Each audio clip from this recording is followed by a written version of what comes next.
I still remember the exact sound the ceiling made that morning. It was a low hum, the kind you stop noticing after your first week.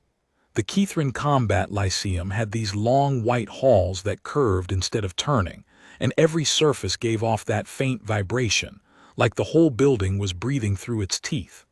I'd been there 4 months by then, long enough to stop flinching at the size of the doorways, not long enough to stop feeling like I'd been dropped into someone else's dream.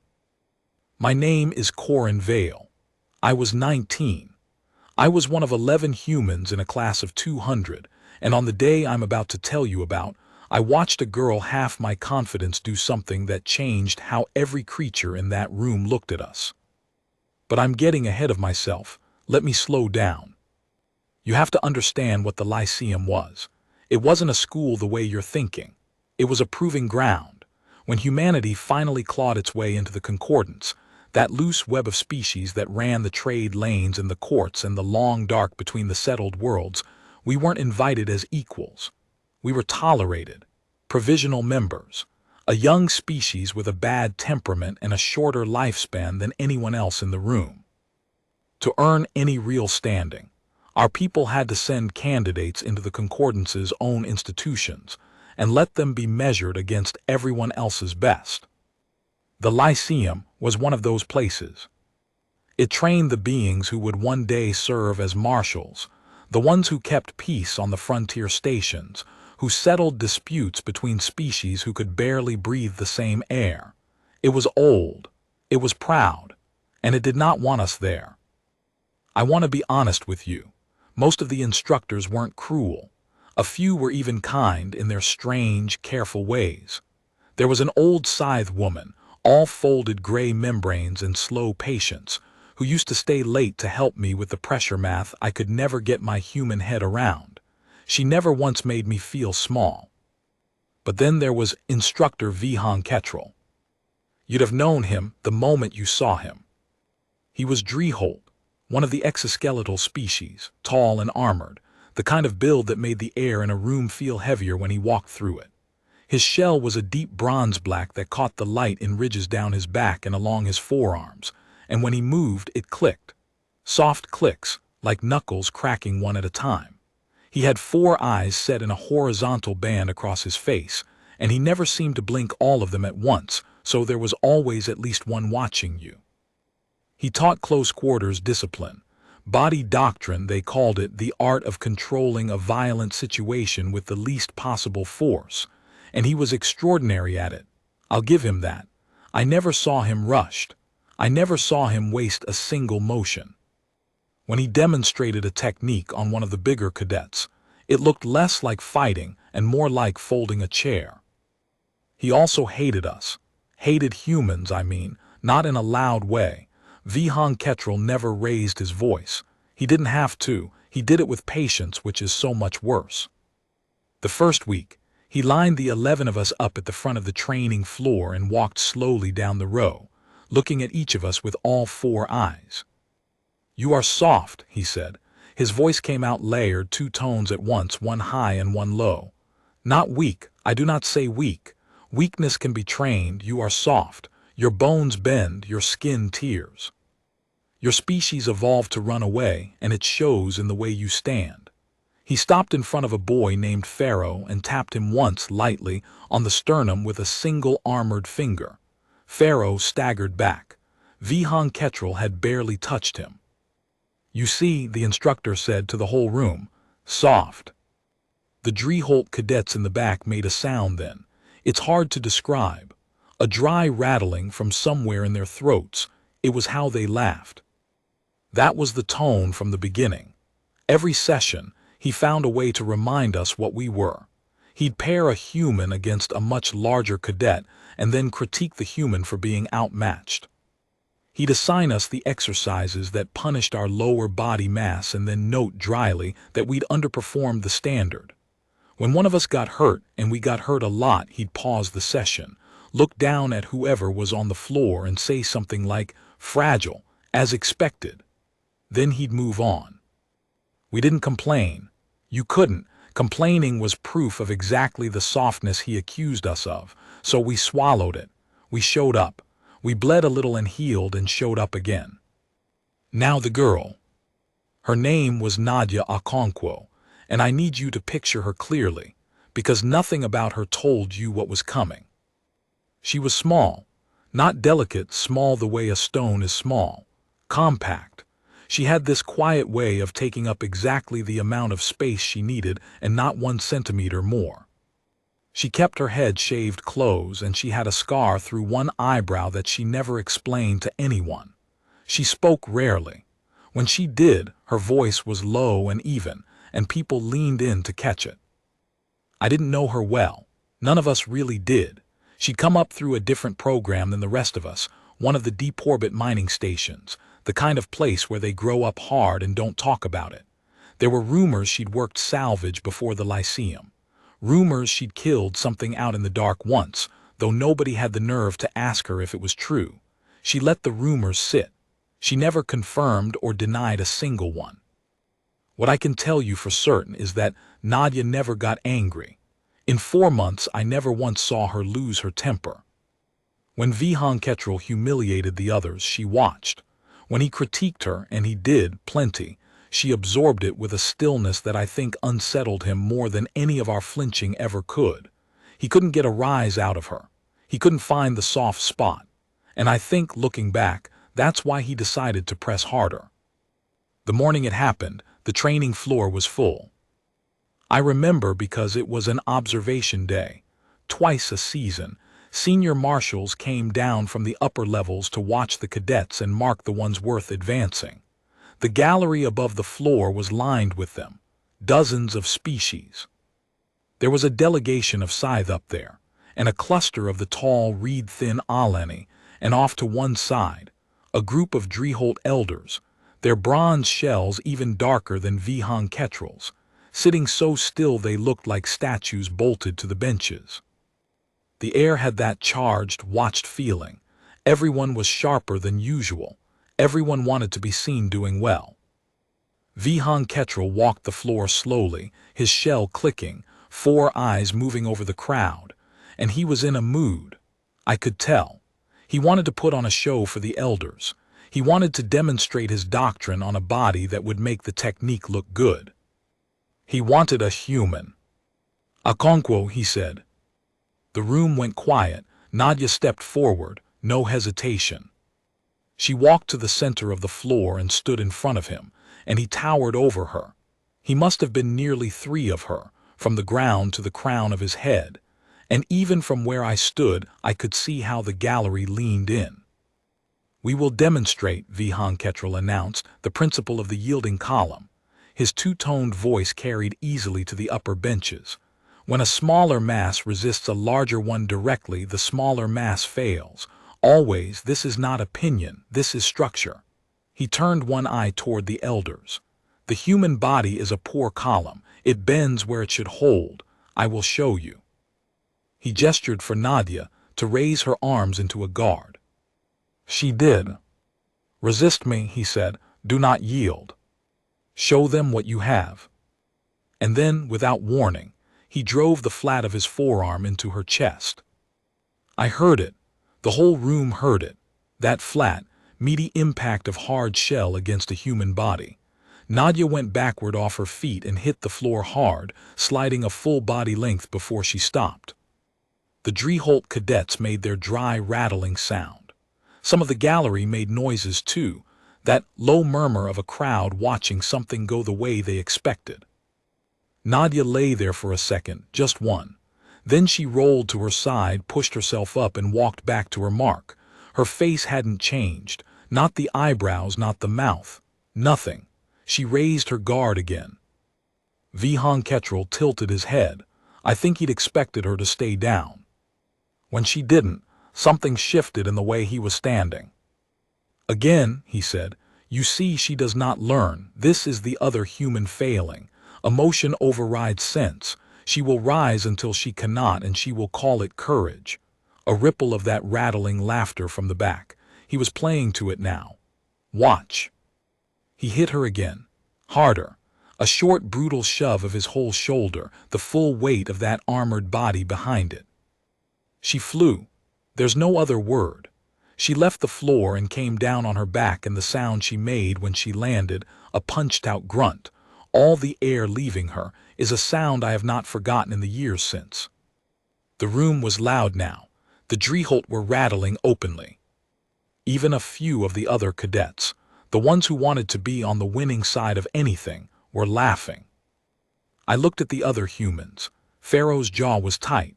A girl named Suri had her hands balled into fists at her sides, shaking. We all wanted to move. Not one of us did. You didn't cross Vihan Ketrel on the floor. It would end your posting. Nadia would want us to hold. So we held, and we hated ourselves for it. Nadia got up again. Slower this time. There was a smear of blood on the white floor where she'd split her lip or bitten her tongue, something. She wiped her mouth with the back of her hand, looked at the red on her knuckles for a second like she was mildly curious about it, and walked back to her mark. And Vihan Ketrel, 4 eyes gleaming, said the thing that changed the morning. "Stay down," he told her. His voice dropped the performance for just a second and got quiet, almost gentle, and somehow that was the cruelest it had been all day. "You are an insect to me. You understand? A soft, small, stupid insect that does not know when it has been stepped on. There is no honor in what you are doing. There is only mess. Stay down." The room laughed. And Nadia Okonkwo smiled. I'd never seen her smile before, not once in 4 months. It wasn't a big smile. It was small and slow, and it didn't reach her eyes, and when I saw it, the hair on my arm stood up, because I understood, before I understood anything else, that Vihan Ketrel had just made a mistake he could not take back. She raised her guard. "Resist you," she said. It was the first time most of the room had heard her voice, low, even, carrying just far enough. "You keep saying that, resist, don't yield, show them what I have." She wiped her mouth again. "Okay." She dropped her guard. "Come do it again," she said. "But this time I'm not going to resist." Vihan Ketrel went still, all 4 eyes on her. I don't think he knew what to make of it. None of us did. She just invited him to hit her a 3rd time and told him she wouldn't defend herself. It made no sense. In his doctrine, in the whole logic of the yielding column he'd been preaching, resistance was the whole point. If she didn't resist, the demonstration meant nothing. "You will not resist," he repeated, flatly, making sure the gallery heard the absurdity of it. "No," Nadia said, "I'm going to do the opposite." And here is where I have to try to explain something that took me a long time to understand, and that I only really pieced together later from talking to her, and from thinking about it for years. Vihan Ketrel's whole doctrine, the yielding column, the principle he'd built his reputation on, it was true. For Drieholt, for most of the exoskeletal species, their strength comes from their shell. It's rigid. It doesn't bend, so it can transmit tremendous force. But rigidity has a price, and the price is that a rigid structure has lines, places where the plates meet, joints, seams. A Drieholt is enormously strong along the direction its shell is built to load. But turn it against the grain, put pressure across a joint instead of along it, and the same rigidity that makes them powerful makes them brittle. They know this about each other. In Drieholt combat, half the discipline is protecting your seams. It's the first thing they learn. It's so deep in them that they don't even think about it anymore, the way you don't think about not touching a hot stove. Which means they never talk about it, never explain it. And Vihan Ketrel, who had spent his whole life fighting other armored beings who all knew the rule by instinct, had never once had to defend against an opponent who didn't know she was supposed to be afraid of his shell, and who had spent months, quietly, watching him move, watching him click, watching exactly where the bronze plates of his forearm met at the elbow. Nadia had been studying him, all those sessions where she stood so still and absorbed his critique. She wasn't absorbing it. She was watching him, learning his frame the way you'd learn a machine you meant to take apart. But nobody in that room knew that yet. To everyone watching, she'd just given up. She dropped her guard and told the biggest instructor in the Lyceum to hit her while she stood there and took it. Vihan Ketrel decided to oblige. Maybe he thought she'd break and it would prove his point. Maybe he was just angry that she'd talked back in front of the elders. I've wondered about it. I don't think he was thinking clearly at all. I think the smile had gotten under even his armored skin. He set his feet. His shell clicked as he loaded his weight. And he swung not the shove this time, but a real strike. A driving blow of his full forearm meant to put a human on the ground and keep her there. Nadia did not move backward. She moved in. I have watched it 100 times in my memory, and I still can barely track it. She didn't retreat from the strike. She stepped inside it, under the arc of that armored forearm, so close that the blow passed over her shoulder instead of into her chest. And her hands came up, both of them, and closed around his forearm right at the elbow seam. That thin, bright line where the two plates of his arm met. And she turned. She didn't try to overpower him. She couldn't have. He outweighed her by a factor I couldn't even guess. She didn't fight the strength of his arm at all. She used his own momentum, the force he'd put into the strike, all that mass coming forward, and she guided it, dropping her hips and pivoting her whole small body, and she put every bit of that borrowed force directly across the seam of his elbow, against the grain, the one direction his shell was never built to take. There was a sound. I want to describe it and I don't have the right words. It wasn't loud. It was worse than loud. It was a deep, wet, splintering crack, the sound of something structural failing, something that was never supposed to fail, and Vihan Ketrel's forearm bent. Backwards. The whole lower half of his arm folded the wrong way at the elbow, the bronze plates buckling and separating, a gap opening in his armor with a hinge of pale tissue showing through, and the instructor, who had never once in 4 months made a sound of surprise, made a sound then that I will hear on my deathbed. A high, broken, whistling shriek, two-toned like everything else about him, but climbing, all his composure gone in an instant. He went down, not slowly. All at once, the way a building comes down, folding around the ruined arm, that huge armored body collapsing to its knees on the white floor with a crash that I felt through my boots. The room was silent. Total, ringing silence. The kind you get after a very loud noise, when everyone's ears are still deciding whether to believe what they heard. Nadia let go of his arm. She stepped back, calm, breathing a little hard, blood still on her lip, but calm. She looked down at Vihan Ketrel, who was curled around his shattered arm, making small, broken sounds, and she didn't gloat. That's the part I want you to understand. She didn't say anything cruel. She didn't stand over him. She just looked at him for a moment, the way you'd look at a problem you'd finished solving. Then she looked up. At the gallery. At all those species watching, at the row of Dreeholt elders sitting so still in their dark shells. He kept telling us we bend where we should hold, she said. Her voice carried perfectly in that silence. That's true, we do. She wiped the blood off her lip one more time. But bending isn't the same as breaking. He never learned the difference. Where I come from, that's the first thing the dark teaches you. She glanced down at the instructor one last time. You bend so you don't break, and then when it's time, you find the thing that only thinks it can't bend. She turned and walked back to her mark, stood at attention, faced front like the session was still going. And the room came apart. I don't mean it turned to chaos exactly, but something broke open.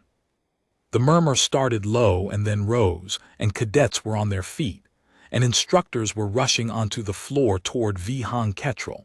And up in the gallery, there was a commotion among the delegations, everyone talking at once in a dozen languages. But the thing I remember, the thing I'll never forget, is the Dreeholt elders. They stood up, all of them. In unison, that row of dark armored figures rose from the benches, and for a horrible second we all thought that they were furious, that Nadia had committed some unforgivable insult, crippling one of their own in front of the whole concordance, and that this was the beginning of something very bad for all of us. Then the eldest of them, a Dreeholt so old its bronze shell had gone nearly black, lifted one arm and struck it flat against its own chest. A single hard blow. Crack. And the others followed. The whole row of elders striking their own chest plates once, twice, a rhythm building, that hard percussion filling the whole enormous room. It went on. It got louder. Other Drieholt in the room joined in, the cadets in the back, the ones who'd been rattling with laughter 10 minutes before, now hammering their own shells in that same steady beat. I found out later what it meant. It doesn't translate cleanly. The closest anyone could give me was something like acknowledgement of a truth learned through injury. It's the highest respect the Drieholt have. You only offer it to something that has taught you a real lesson at a real cost. They don't give it to each other more than a handful of times in a lifetime. They had never, in the whole recorded history of the Concordance, given it to a human. They gave it to Nadia Okonkwo, a room full of the proudest, hardest species in the settled worlds, hammering their own bodies in respect for a small, quiet girl from a mining station who had just done the one thing they all knew, deep in their instincts, could be done, and that none of them had ever had the nerve or the reason to imagine a human doing. Nadia stood at attention through all of it. She didn't turn around, but I was close enough to see her hands, and I saw them shaking just slightly at her sides, not from fear. From the size of the thing that had just happened, I think. From understanding, the same way I was understanding, that nothing was going to be the same after this. They took Vihan Ketrel to the medical decks. His arm healed eventually, the Drieholt regrow shell, given time, though it never comes back quite the same. He didn't teach body doctrine again. I heard he transferred to an administrative posting on an inner world, somewhere quiet, where he wouldn't have to stand in front of a class and be the instructor whose arm a human folded backwards. I never saw him after that day. I don't think anyone at the Lyceum did. I'd love to tell you he changed, that he came back humbled and wise and apologized to all of us. But that's not what happened, and I promised you I'd keep this honest. As far as I know, he stayed bitter about it his whole life. Some beings don't learn the lesson even when it's written into their own bones. That's a sad thing, but it's a true thing, and Nadia would want me to tell it true. What changed was everything around him. The humans at the Lyceum were treated differently from that afternoon on, not perfectly. There were still cadets who resented us, still species who looked at us like we didn't belong, but the open contempt was gone. The instructors who'd echoed Vihan Ketrel's sneers went quiet.